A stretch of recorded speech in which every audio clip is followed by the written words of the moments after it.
Spooky. One of the first things I want everybody to think about tonight is that this is a portrait of a changing landscape.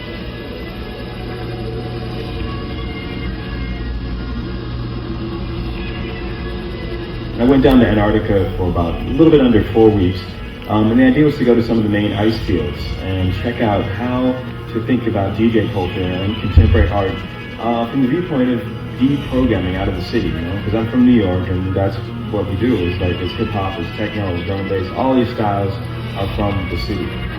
So what happens if you take a person from that environment and put them in the middle of an ice field? What kind of music comes out of that?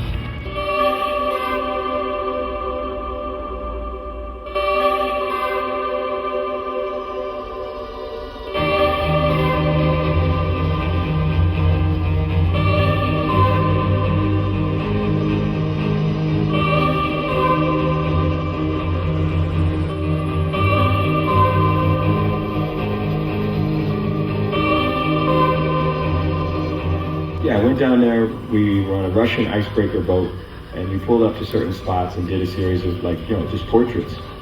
And you have to remember, I started out mainly as a writer and artist, so DJing was really meant to be an art project about collage. Think about it as just a work in progress, and by the time it's done, it's going to be a fine-tuned and just totally different vibe.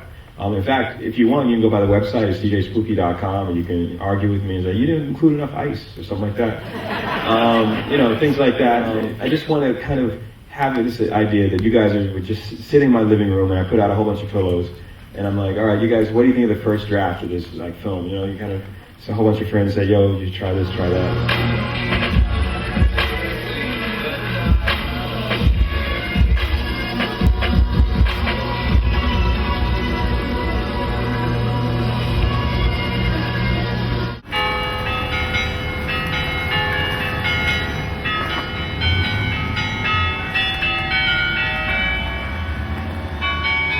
My name is Bill Fontana, and I'm doing this project for the Cultural Affairs Department in the city of San Jose, and it's a sound sculpture called Sonic Cascades.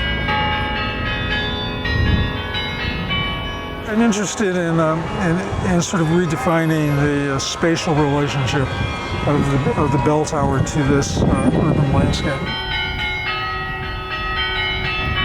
What's happening is there's a live bell ringer inside of Trinity Cathedral, and whenever the bells ring, a microphone in the bell tower is feeding a signal into a digital mixer that generates a series of cascading delays so that the sounds of the bells sort of are moving and echoing along the city block.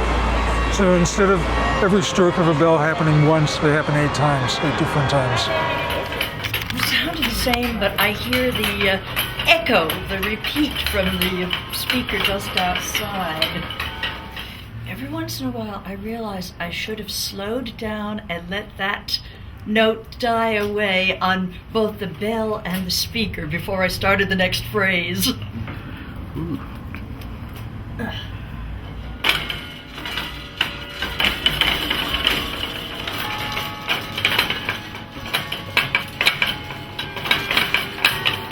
The sound of the bells are interacting with the architecture, the buildings, and it's sort of interacting with the ambient noise. The signals from the trolleys have a bell tone that's very similar in pitch to the bells in the tower.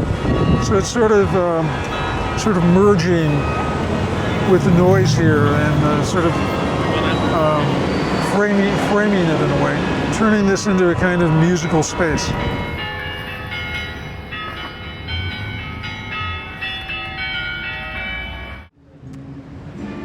My name is Michael Herrman. I'm an architect and an artist. The piece that I've done for the 01 Festival is called the Urban Observatory, and it's part of a series of pieces that I've been working on that look at how architecture can actually respond to these growing temporary populations in cities. For example, immigrants and tourists. And so this space that I built was actually designed as a kind of information kiosk for tourists, where you would come in and through digital video projection onto these flexible screens, you're able to get information not only about San Jose and the local area, but anywhere in the world.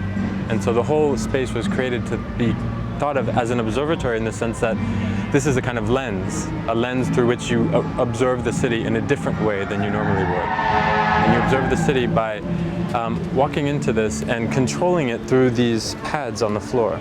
All you do is face any direction you want. So this is oriented according to the rest of the world, that this is north. So you'll see, basically looking out on the whole world, a map of the world, and you'll be able to go north, east, west, south, and you can face any of these directions, and the images, video, all of this media will come up to you in whatever direction you're facing. And then you can zoom in and out. So you can go all the way up and see almost the entire globe, or you could zoom in to one city and see different points in that city. The form that it takes is a reaction to the buildings that are around it, in the sense that literally the contours of the walls will mimic that which is around it. These walls take a curved form like the hotel, which is curved beyond it.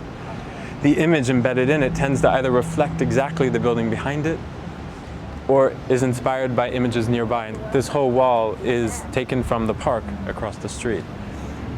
On this side, all of the stonework is taken from one half of the San Jose Museum of Art. And on this wall, you have several different details from buildings throughout the world, which are embedded into the panels. Details of bricks in India, bricks just in the local area. This is in San Jose. You have images from details of architecture in the Middle East, stained glass in France. So the idea is that it's a building block that you could actually give an identity to by embedding an image in it the way that you want. And the way that they interconnect allows them to be incredibly fluid. So the idea really behind this space and the series of spaces that this is a part of is that it is a kind of architecture which responds to the needs of the people within it as opposed to imposing itself on those people. So it's about a fluidity of architecture. The particular inspiration for this piece really goes back to this whole series of pieces that I've been doing. It started actually in Europe, where I was studying different ways that people inhabited cities in sort of non-traditional ways in Madrid, Paris, and Rome. And this is the first time that I'm doing a piece in the United States, because before I've done similar pieces in Rome, France, and Madrid. And so by coming here, I was really interested in looking at, one, a tourist population, and two, collaborating with digital video artists to create something, since we're in the center of Silicon Valley, and physically speaking, this is the center of San Jose. The square is, in many ways, this can be perceived as the center of Silicon Valley. What would it mean to walk into this center and completely re-perceive the city through this highly mediated form of sort of observation, we could call it. And so that's what this space is doing. Through digital video projection, you're able to travel around the world, and what you look at, the images that come up are always mediated. So you see film clips, you see the videos that are packaged from tourist information offices, and you see local sort of uploaded images that people have taken and geotagged from different parts of the world. And so in that way, you start to realize to what extent what you see, our idea of what a place is that we've never been to especially, is actually based on these forms of media that we're constantly exposed to.